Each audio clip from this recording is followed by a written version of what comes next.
Du général Fabien Mandon, chef d'état-major des armées françaises, et c'est un peu moins souriant comme actualité. Il a déclaré devant les maires de France: nous avons tout pour dissuader Moscou. Ce qu'il nous manque, c'est la force d'homme. Pour accepter de nous faire mal, pour défendre la nation, il faut accepter de perdre nos enfants.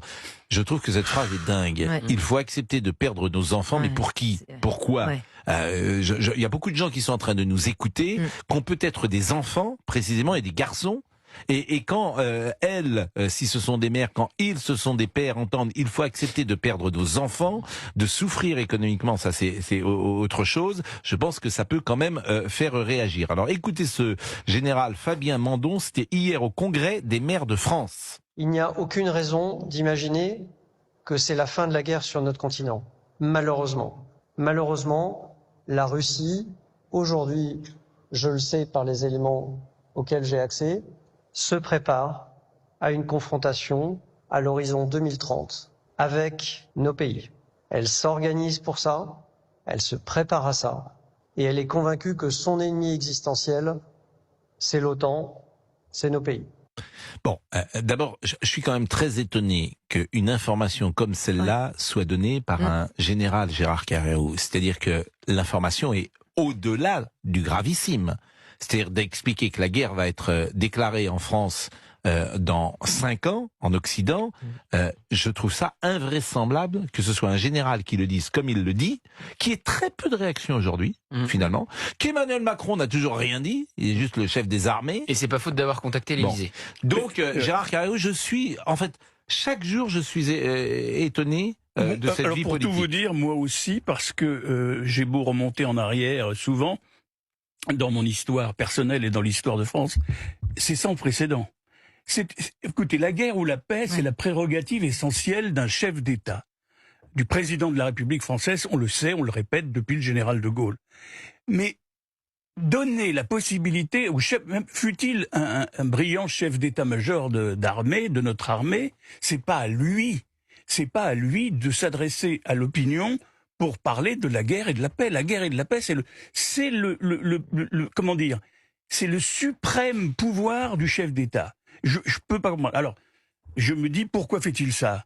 Il le fait sur ordre, évidemment. Il s'est pas tout seul, monsieur Mandon, le général Mandon s'est pas engagé tout seul dans cette, c'est pas la première fois. C'est au moins la 3e fois en quelques jours.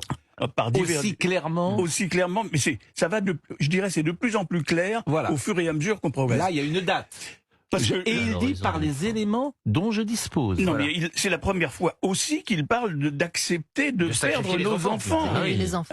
Jusque-là, dire attention, il y aura peut-être une guerre, on s'achemine vers une guerre dans les années qui viennent, etc. Ce n'est pas la même chose que de dire il faut accepter de perdre éventuellement nos enfants. Vous imaginez ça? Je suis dans n'importe quel endroit en France, je suis jeune, vieux, et j'entends ça, et je me dis, qu'est-ce qu'on fait? C'est la guerre? La guerre on est en train... Non. Alors, il le fait sur ordre, ça c'est clair, sur ordre du président Macron, ça c'est évident. Et pourquoi le président Macron le fait-il?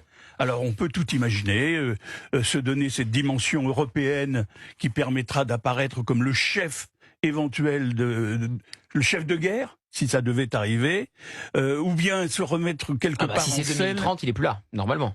Oui, mais attendez, il a annoncé déjà, il nous a annoncé il y a quelques temps, il y a quelques mois, nous a annoncé qu'effectivement, 2030, ça l'intéressait toujours. Alors, 2032 en l'occurrence. Oui, enfin 2030, je veux dire, l'après 2030. Non, je comprends pas. Ou alors, une question simple, est-ce que c'est du pur... ou alors, est-ce qu'il a des informations qui vont bien au-delà de ce qu'on nous dit concernant éventuellement l'agression russe, puisque c'est de ça dont il s'agit, une agression russe, ou bien alors c'est une espèce de préparation d'opinion pour utiliser la menace de la guerre pour essayer de rattraper un peu des Français qui ont eu tendance à s'égailler un peu au-delà du chef de l'État. Sauf Gérard Carreyrou, que la prochaine fois il peut pas se présenter.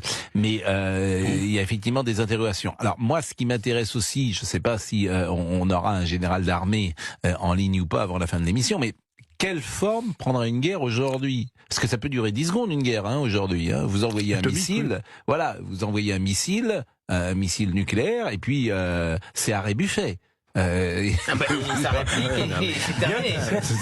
C'est bien résumé. Non mais alors quelle guerre moi je vous assure, je suis sidéré de cela parce que vous imaginez quoi, une guerre de type classique comme elle a eu lieu déjà c'est difficile parce que Elliott Deval. Rappelez-vous au moment du début du conflit entre la Russie et l'Ukraine, le président de la commission des affaires étrangères et de la défense du côté du Sénat, Christian Cambon, donc là un homme très informé également, il disait si conflit de haute intensité il y a, l'armée française ne pourrait pas tenir plus de 15 jours. Donc effectivement le format de la guerre que la France pourrait mener, mais enfin on se pose des questions qui sont vertigineuses. Notre génération, celle de Gauthier, celle d'Olivier ou la mienne, n'avons jamais imaginé, envisagé se retrouver dans une telle situation. C'est pour ça aussi que c'est sidérant.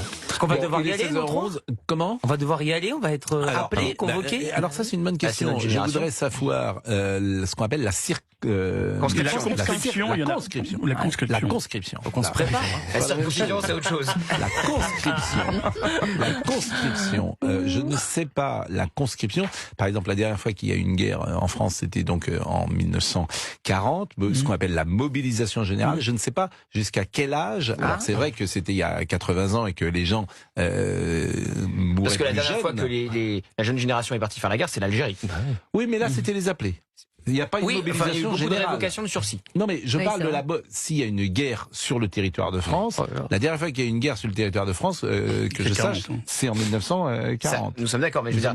Et la limite d'âge, c'était Justement, la conscription, ce qu'on appelle la mobilisation générale, je vais demander à je Laurent pense qu'Eliott va passer. Eliott va passer. Mais oui, 2030. Ah, mais tous les trois, on y va. Non, mais nous deux, je pense qu'on y va. Je pense qu'Eliott sera un peu vieux en 2030. Écoutez, les cheveux blancs commencent. Écoutez, là où vous avez raison, c'est que mieux vaut en rire. Ah bah oui, sinon autrement c'est. Faut qu'on se prépare. Mais c'est vrai, peut-être que dans 5 ans, vous serez sur le terrain et en FaceTime ou en. Oui, je vous appellerai. Puis un jour, on répondra. Parce qu'on aura pris une balle, Elliott, vous êtes où? Je n'ose l'imaginer.